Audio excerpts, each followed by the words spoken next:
도와주세요. 제발. 누가 좀 도와주세요. 2025년 8월 3일 새벽, 캄보디아 보코산의 한 건물.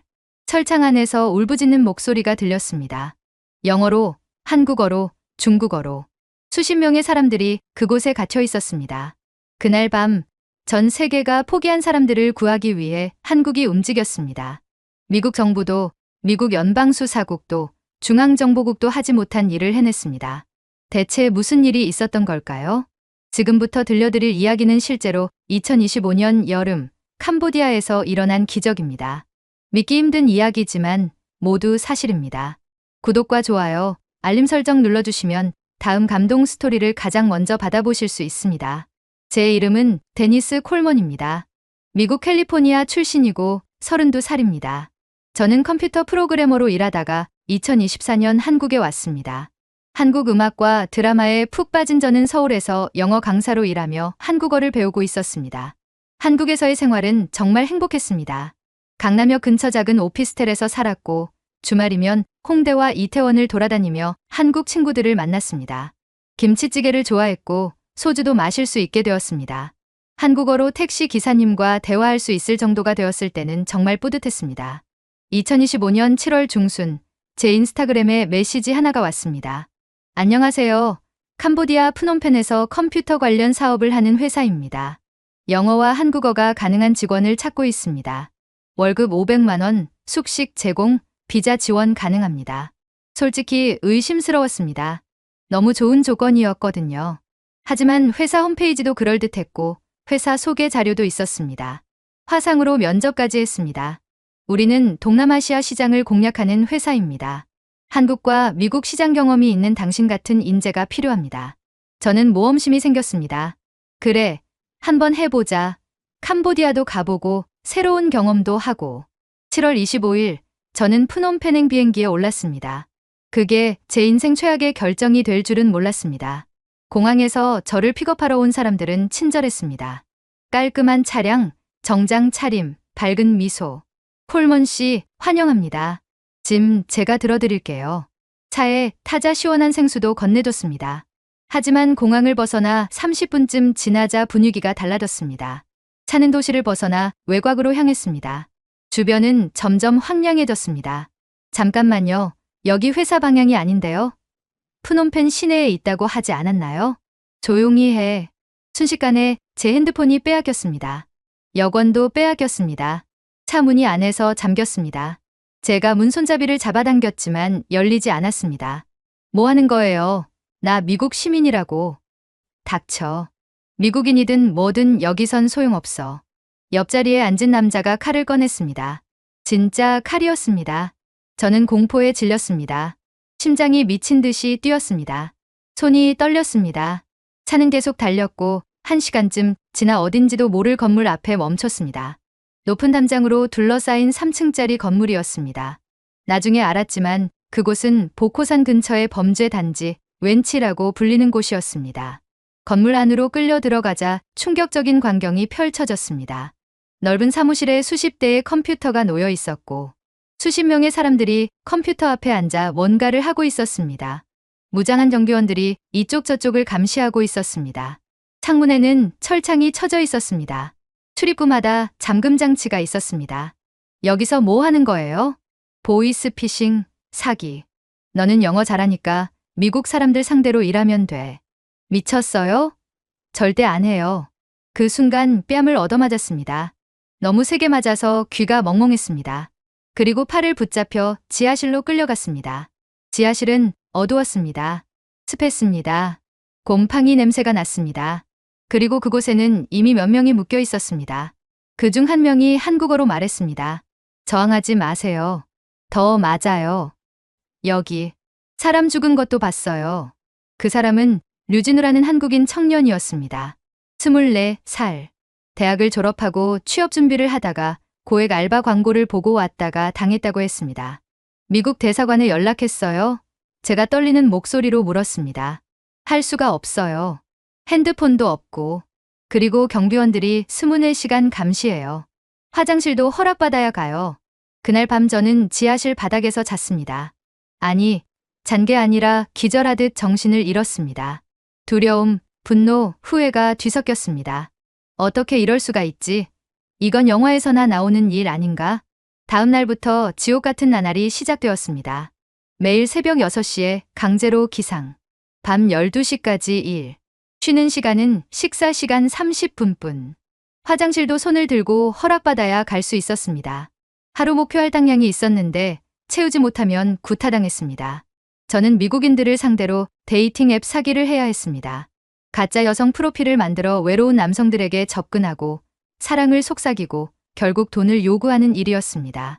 제 옆에서는 한국인들이 한국 사람들에게 금융감독원 직원인 척, 경찰인 척 전화를 걸고 있었습니다. 고객님 계좌가 범죄에 이용되고 있습니다. 지금 당장 안전 계좌로 이체하셔야 합니다. 그들의 목소리는 떨렸습니다. 겉으로는 침착한 척했지만 저는 알 수 있었습니다. 그들도 저처럼 피해자라는 것을. 제발 그만하고 싶어요. 이건 범죄잖아요. 저는 사람들을 속이는 사람이 아니에요. 감독하는 조직원이 냉소를 지었습니다. 너도 이미 공범이야. 벌써 일주일째 일했잖아. 이미 늦었어. 경찰에 잡히면 너도 감옥 가. 그러니까 조용히 일이나 해. 그 말이 맞았습니다. 저는 피해자였지만 동시에 가해자가 되어가고 있었습니다. 제가 속인 미국의 노인들, 외로운 사람들이 얼마나 상처받았을지 생각하니 밤마다 잠을 이룰 수 없었습니다. 일주일쯤 지났을 때 새로운 사람들이 들어왔습니다. 한국인 여성 5명이었습니다. 그들은 모두 20대 초중반으로 보였습니다. 겁에 질린 얼굴이었습니다. 그중 한 명이 제 옆자리에 배치되었습니다. 안녕하세요. 저는 유선이에요. 27살이고 디자이너예요. 데니스예요.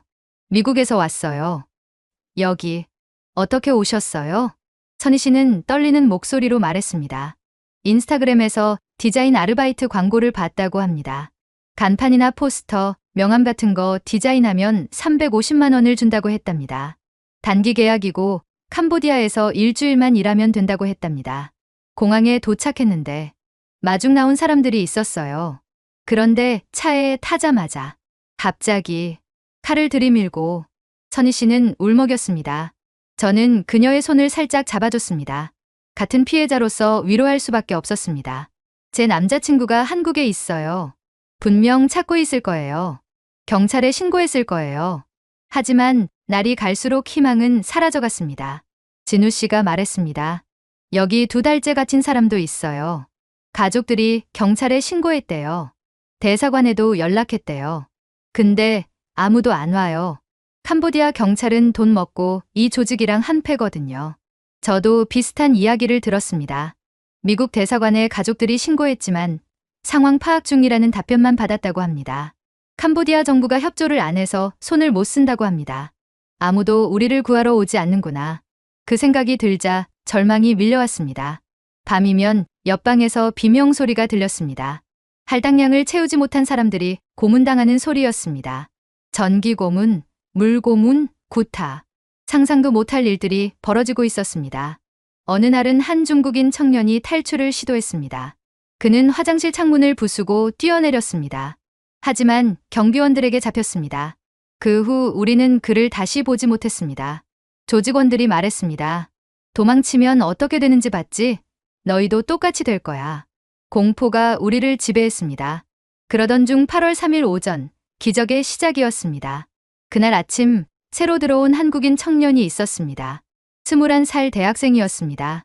조직원들이 그의 짐을 뒤졌는데 그 중에 핸드폰이 있었습니다. 조직원 한 명이 핸드폰을 압수하면서 포맷하려고 했는데 급한 다른 일이 생겨서 그냥 책상 위에 놓고 갔습니다. 점심시간이었습니다. 우리는 1층 식당에서 밥을 먹고 있었습니다. 선희 씨가 화장실에 간다고 손을 들었습니다. 빨리 다녀와. 선희 씨는 화장실로 가는 척하다가 재빨리 2층 사무실로 올라갔습니다. 심장이 터질 것 같았을 겁니다. 잡히면 죽을 수도 있는데 말이죠. 책상 위에 핸드폰이 그대로 있었습니다. 배터리가 50% 남아 있었습니다. 30초. 선희 씨에게 주어진 시간은 30초였습니다. 떨리는 손으로 전원을 켰습니다. 다행히 잠금이 안 걸려 있었습니다. 텔레그램 앱을 켰습니다. 남자친구에게 메시지를 보냈습니다. 나를 찾아줘. 지금 GPS 위치 보내. 나 이거 목숨 걸고 보내는 거야.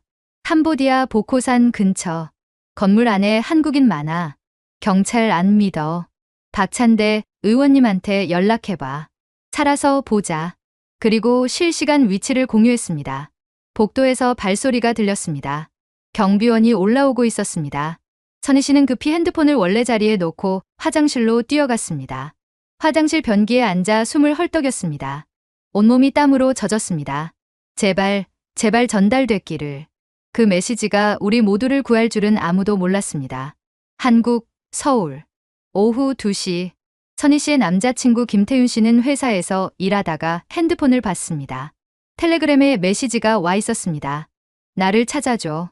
지금 GPS 위치 보내. 태윤 씨는 심장이 멈추는 줄 알았습니다. 선희가 캄보디아에 간 지 일주일.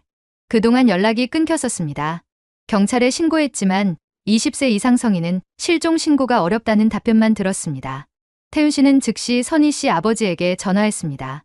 아버님, 선희 누나가 메시지 보냈어요. 위치도 있어요. 선희 씨 아버지 류강민 씨는 즉시 경찰서로 달려갔습니다. GPS 위치를 보여주며 말했습니다. 제 딸이 여기 갇혀 있어요. 제 딸 구해주세요. 하지만 경찰의 답변은 냉담했습니다. 해외 사건은 저희가 관할이 아닙니다. 외교부에 연락하세요. 외교부에 전화했습니다. 정확한 위치와 상황을 파악해야 합니다. 캄보디아 경찰에 먼저 신고하세요. 캄보디아 경찰이 조직이랑 한패라고 제 딸이 말했어요. 그래도 절차상 현지 경찰에게 먼저. 류강민 씨는 절망했습니다. 딸이 죽어가고 있는데 아무도 도와주지 않는 것이었습니다. 그때 류강민 씨는 지갑을 뒤졌습니다. 그리고 명함 한 장을 발견했습니다. 몇 달 전 지역구 행사에서 받았던 박찬대 의원 명함이었습니다. 류강민 씨는 평소 박찬대 의원을 지지했습니다. 혹시 몰라. 8월 3일 오후 3시 20분 박찬대 의원실에 전화가 걸려왔습니다. 여보세요. 의원님 계시나요? 네. 무슨 일이시죠? 의원님. 제 딸이 캄보디아에서 죽어가고 있습니다. 경찰도 외교부도 안 도와줍니다. 제발, 제발 도와주세요. 류강민 씨는 울먹이며 상황을 설명했습니다. GPS 위치도 보냈습니다. 선희 씨가 보낸 메시지 캡처도 보냈습니다. 박찬대 의원과 김우성 비서관은 즉시 상황의 심각성을 파악했습니다. 이거 장난 아닙니다. 즉시 움직여야 합니다. 의원실은 동시다발적으로 움직였습니다. 외교부에 전화를 걸었습니다. 국가정보원에 연락했습니다. 주캄보디아 대사관에 긴급 메시지를 보냈습니다. 지금 당장 움직이지 않으면 국회에서 문제 삼겠습니다. 우리 국민이 죽어가고 있습니다. GPS 위치를 보내드렸습니다. 1시간 안에 대응 계획 보고하세요. 박찬대 의원의 강력한 압박에 한국 정부가 움직이기 시작했습니다. 외교부 재외국민보호관은 긴급 회의를 소집했습니다. 국정원 해외팀이 소집되었습니다. 주캄보디아 대사관에 비상이 걸렸습니다. 류선희 씨 위치 파악 완료. 캄보디아 캄포주 보코산 인근 건물. 중국계 범죄 조직이 운영하는 보이스피싱 센터로 추정. 한국 정보팀은 즉시 그 건물을 분석했습니다. 위성사진을 확보했습니다. 건물 구조를 파악했습니다. 인근 지형을 조사했습니다. 그리고 놀라운 사실을 발견했습니다. 이 건물에 한국인이 최소 14명 갇혀 있는 것으로 추정됩니다. 그런데 미국인으로 보이는 사람도 있습니다. 데이터 분석 결과 미국 국적자 3명, 대만인 2명도 확인됩니다. 외교부 담당자는 즉시 결정을 내렸습니다. 주한 미국 대사관에 연락하세요. 대만 대표부에도 알리세요. 우리가 구출 작전을 준비 중이니 함께 구출하겠다고 전하세요. 오후 5시 주한 미국 대사관의 한국 외교부로부터 전화가 걸려왔습니다. 귀국 국민 3명이 캄보디아 범죄 조직의 인질로 잡혀 있습니다. 저희가 한국인 구출 작전을 진행 중인데 귀국 국민도 함께 구출하겠습니다. 미국 측 담당자는 놀랐습니다. 어떻게 그렇게 빨리 파악하셨습니까? 저희도 데니스 콜먼이라는 자국민의 실종 신고를 받았지만 정확한 위치를 몰랐습니다. 캄보디아 정부도 협조를 안 해서 우리는 우리 국민을 구합니다. 그 과정에서 귀국 국민도 함께 구출하는 것이 당연합니다. 미국 측은 감사를 표했습니다. 하지만 속으로는 복잡했을 것입니다. 세계 최강대국인 자신들이 하지 못한 일을 한국이 해내고 있었으니까요. 그날 밤부터 한국 정부는 총력전을 펼쳤습니다. 외교부는 캄보디아 정부에 강력하게 압박했습니다. 즉시 구출 작전에 협조하지 않으면 외교 문제로 비화될 것입니다. 국정원 요원 3명이 긴급히 프놈펜으로 파견되었습니다. 작전 계획을 수립했습니다. 건물 진입로를 파악했습니다. 캄보디아 경찰 특공대와 합동 작전을 준비했습니다. 캄보디아 내부에서도 압박이 들어갔습니다. 한국은 캄보디아의 중요한 경제 협력국이었습니다. 한국의 강력한 요구에 캄보디아 정부도 움직일 수밖에 없었습니다. 그 사이 저희는 아무것도 모른 채 지옥 같은 시간을 보내고 있었습니다. 8월 4일, 5일, 6일. 매일이 고문이었습니다. 선희 씨는 메시지를 보낸 후 불안에 떨었습니다. 혹시 들키면 어떡하지? 혹시 아무도 안 오면 어떡하지? 8월 7일 밤 조직 내부에 이상한 분위기가 돌았습니다. 간부들이 급하게 회의를 했습니다. 뭔가를 태우는 냄새가 났습니다. 서류를 없애는 것 같았습니다. 뭔가 이상해. 진우 씨가 속삭였습니다. 8월 8일 경비가 더 삼엄해졌습니다. 무장경비원이 2배로 늘었습니다. 우리는 더욱 긴장했습니다. 그리고 8월 9일 새벽 2시. 퍼거. 1층에서 엄청난 소리가 났습니다. 문이 부서지는 소리였습니다. 경찰이다. 모두 엎드려. 총소리가 들렸습니다. 고함 소리, 비명 소리가 뒤섞였습니다. 우리는 잠에서 깼습니다. 아니, 우리 모두가 깼습니다. 무슨 일인지 몰라 겁에 질렸습니다. 또 누가 탈출하려다 잡혔나. 하지만 달랐습니다. 2층으로 군화 소리가 울려 퍼졌습니다. 문이 벌컥 열렸습니다. 경찰이다. 손 들어. 특공대 복장의 캄보디아 경찰들이 들어왔습니다. 그리고 그들 뒤에 한국 사람으로 보이는 요원들도 있었습니다. 도와주세요. 우리는 인질이에요. 선희 씨가 한국어로 소리쳤습니다. 저도요. 미국인이에요. 저희를 구해주세요. 제가 영어로 외쳤습니다. 한국 요원 한 명이 달려왔습니다. 괜찮습니다. 우리가 구하러 왔습니다. 대한민국 국가정보원입니다. 저 미국인인데요. 알고 있습니다. 미국 대사관에도 연락했습니다. 모두 구출합니다. 그 순간 저는 믿을 수 없었습니다. 정말로 누군가 우리를 구하러 온 것입니다. 1달 넘게 기다렸던 그 순간이었습니다. 저는 울음을 터뜨렸습니다. 진우 씨도, 선희 씨도, 우리 모두 울었습니다. 1달 넘게 지옥에서 보낸 시간. 죽을지도 모른다는 공포. 아무도 우리를 찾아오지 않을 거라는 절망. 그 모든 것이 끝나는 순간이었습니다. 경찰들은 조직원들을 체포했습니다. 무장경비원들도 제압했습니다. 총 7명의 범죄자가 수갑을 찼습니다. 한국 요원이 우리에게 담요를 건네주며 말했습니다. 이제 안전합니다. 곧 병원으로 모시겠습니다. 가족분들께 연락드렸습니다. 선희 씨가 떨리는 목소리로 물었습니다. 저희 아버지가 저희를 찾아주신 거예요? 네. 아버님께서 박찬대 의원님께 연락하셨고 의원님께서 정부를 움직이셨습니다. 선희 씨가 보낸 그 메시지 덕분에 여러분을 찾을 수 있었습니다. 선희 씨는 그 자리에 주저앉아 울었습니다. 그리고 충격적인 발견이 있었습니다.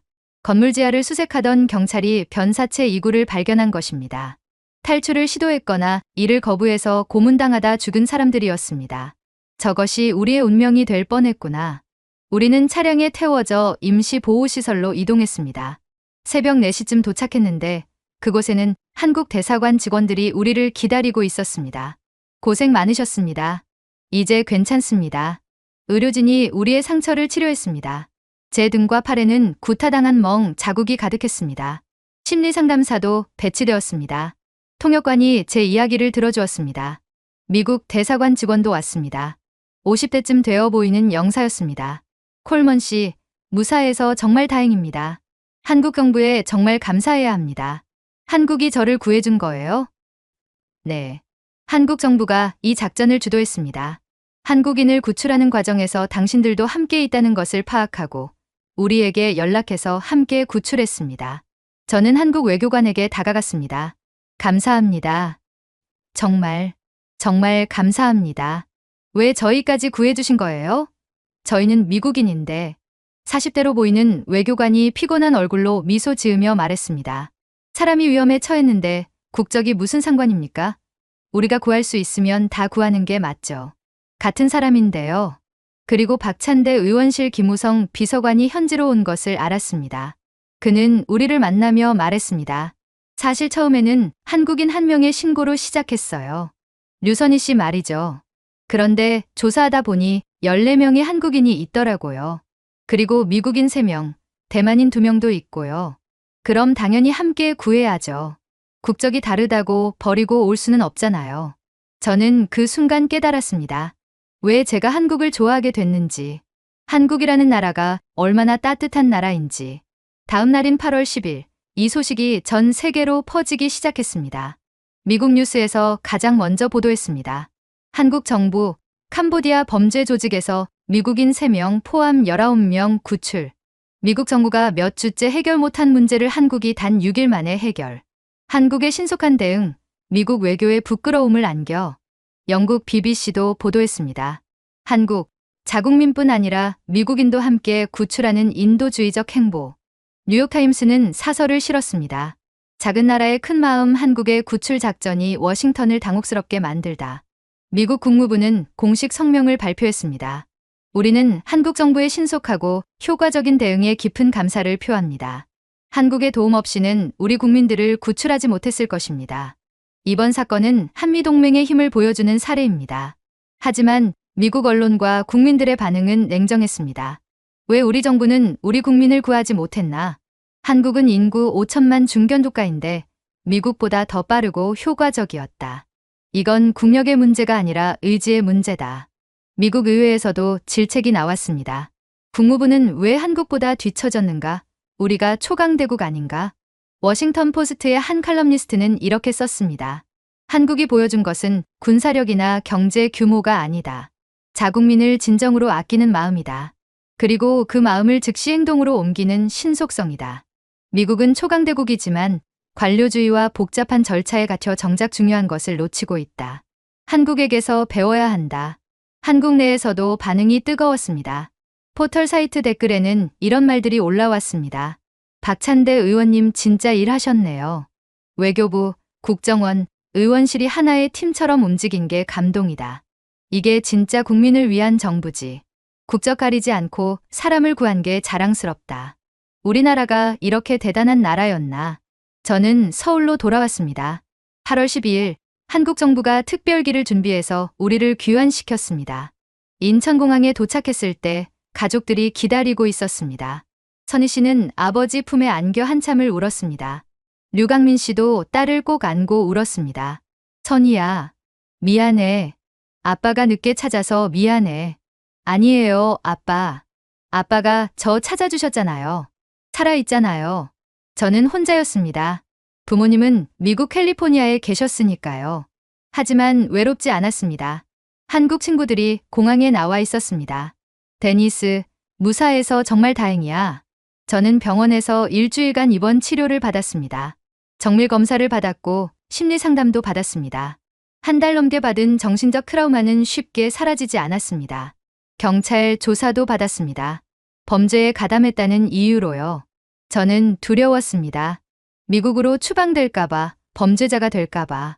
하지만 한국 경찰은 이해해 주었습니다. 콜먼 씨, 당신은 피해자입니다. 강제로 한 일이고 협박받은 상황이었죠. 우리는 그걸 압니다.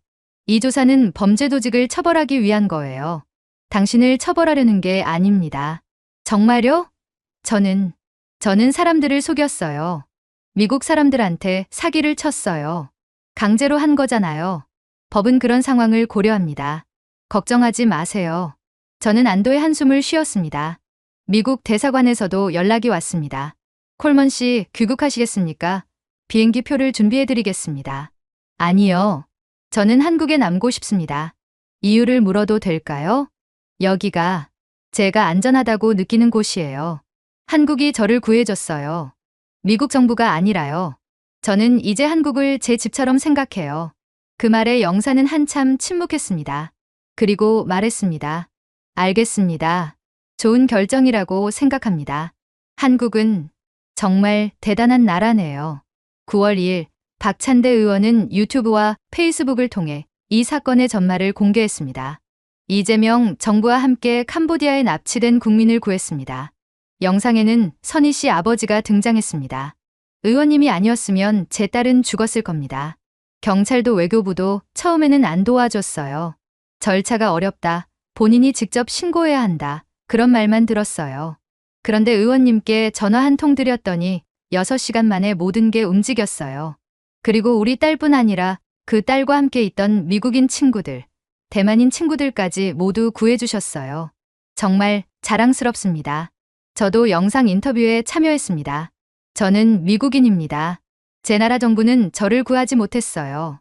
몇 주가 지나도 아무 소식이 없었어요. 하지만 한국은 달랐습니다. 한국인 한 명을 구하기 위해 움직였는데 거기에 미국인도 있다는 걸 알았어요. 그래서 함께 구해준 거예요. 국적이 다르다고 버리지 않았어요. 저는 한국에 평생 빚을 졌습니다. 한국이라는 나라를 절대 잊지 못할 겁니다. 이 영상은 순식간에 퍼져나갔습니다. 한국에서 조회수 500만을 넘었고 해외 언론도 다시 이 이야기를 다뤘습니다. 그 후 한국 정부는 더 강력하게 움직였습니다. 9월 30일 박찬대 의원은 재외국민 보호를 위한 영사조력법 개정안을 발의했습니다. 외교공관의 기능을 신고 안내에서 탐지 대응으로 바꾸겠습니다. 재외공관의 인력과 예산을 평가해서 반영하겠습니다. 다시는 우리 국민이 그리고 우리가 도울 수 있는 누군가가 위험에 방치되지 않도록 하겠습니다. 10월 15일 외교부는 캄보디아에 합동대응단을 급파했습니다. 김진아 외교부 2차관이 직접 현지로 갔습니다. 경찰 인력을 1명에서 3명으로 늘렸습니다.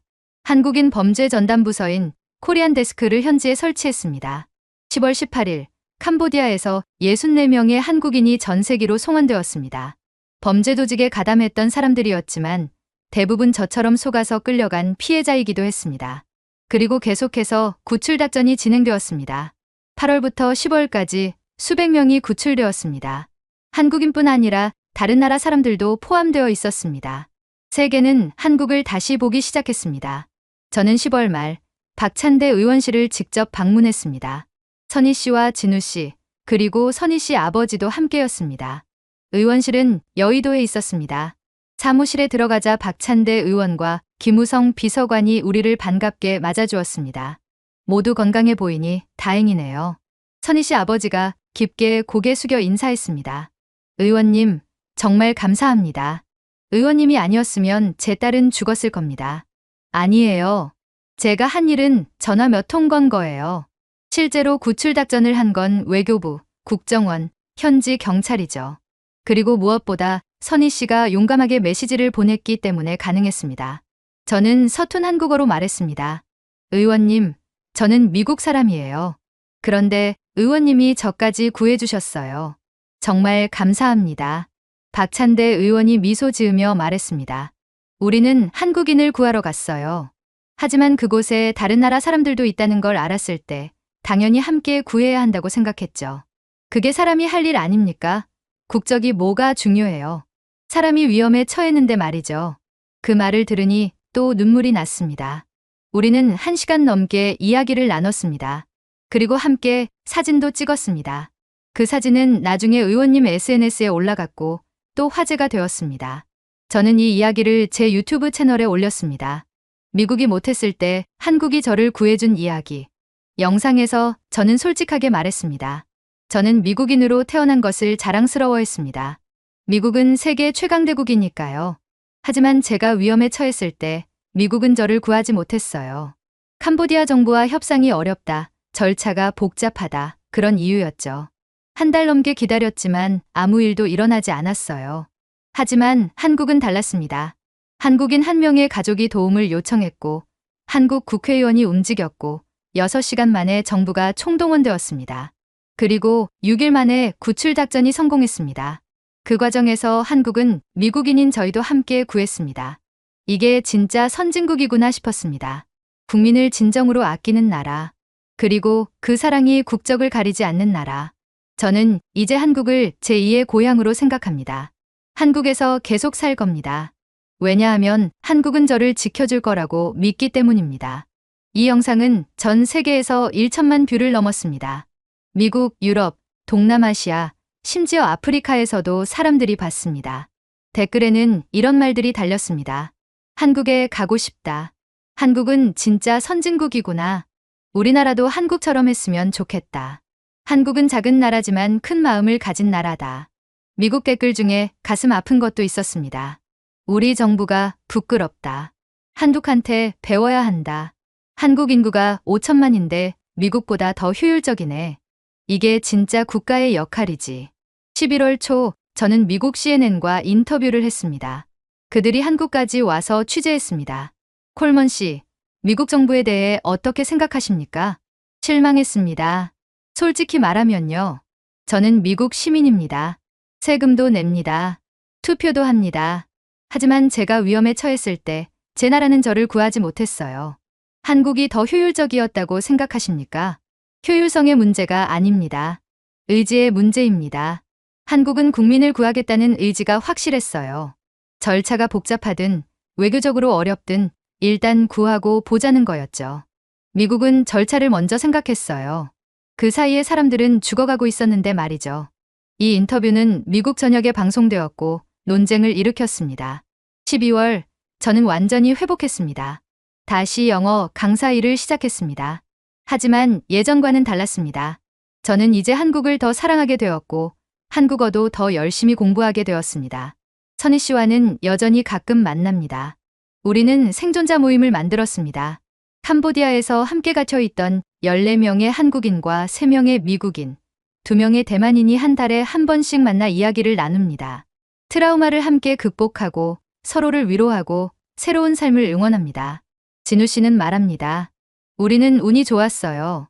선희 누나가 용감하게 메시지를 보냈고 선희 누나 아버지가 포기하지 않았고 박찬대 의원님이 움직였으니까요. 하지만 아직도 캄보디아에, 미얀마에, 라오스에 갇힌 사람들이 수천 명이에요. 맞습니다. 싸움은 아직 끝나지 않았습니다. 하지만 이제 희망이 있습니다. 한국이라는 나라가 포기하지 않는다는 것을, 자국민뿐 아니라 도울 수 있는 모든 사람을 구하려 한다는 것을. 저는 지금도 서울에 살고 있습니다. 강남역 근처의 제 오피스텔에서요. 아침에 일어나면 김치찌개를 먹고 지하철을 타고 출근하고 저녁에는 한국 친구들과 소주를 마십니다. 부모님은 여전히 집에 와라라고 하십니다. 하지만 저는 말합니다. 엄마, 아빠, 한국이 이제 제 집이에요. 한국이 제 목숨을 구해줬어요. 미국이 못했을 때 한국이 해냈어요. 저는 여기서 안전해요. 어머니는 한참을 침묵하시다가 말씀하셨습니다. 알았어, 아들. 내가 행복하면 됐어. 그리고 한국 정부에 감사하다고 전해줘. 이것이 대한민국입니다. 경제 규모로는 세계 13위, 인구로는 52권, 영토는 작습니다. 하지만 국민을 사랑하는 마음만큼은 세계 1위입니다. 그리고 그 사랑은 국적을 가리지 않습니다. 전 세계가 한국을 다시 보기 시작했습니다. 한국, 아무도 버리지 않는 나라. 한국은 작지만 큰 나라. 진정한 선진국의 모습. 여러분, 이 이야기는 픽션이 아닙니다. 2025년 8월부터 지금까지 실제로 일어나고 있는 일입니다. 박찬대 의원이 실제로 14명을 구출했습니다. 한국 정부가 실제로 수백 명을 구출하고 있습니다. 그리고 그 과정에서 한국은 다른 나라 사람들도 함께 구하고 있습니다. 대한민국 국민이라는 것에 자부심을 가지세요. 구독과 좋아요, 알림 설정 부탁드립니다. 다음 감동 스토리도 기대해 주세요. 마지막으로 한 가지 더 말씀드리고 싶은 게 있습니다. 저는 캄보디아에서 한 달 넘게 좁은 공간에서 하루 18시간씩 의자에 앉아 일했습니다. 제대로 된 의자도 아니었고 허리를 펼 시간도 없었습니다. 그 결과 허리가 많이 상했습니다. 한국에 돌아와서도 허리 통증으로 고생했습니다. 조금만 오래 앉아 있어도 허리가 아팠고 걷다가도 허리를 잡고 쉬어야 했습니다. 병원에 갔더니 의사 선생님이 추천해 주신 게 크로스 메디컬 1등급 허리보호대였습니다. 오래 앉아 있거나 움직일 때 허리를 단단하게 지켜주는 제품이라고 하더라고요. 특히 저처럼 허리를 다친 사람들이나 나이 드신 어르신분들께 정말 좋다고 합니다. 제 부모님께도 보내드렸습니다. 어머니께서 허리가 한결 편해졌다고 하시더라고요. 여러분도 허리 건강 꼭 챙기세요. 자세한 정보는 설명란에서 확인하실 수 있습니다. 건강하세요. 그리고 대한민국 국민이라는 것에 자부심을 가지세요. 감사합니다.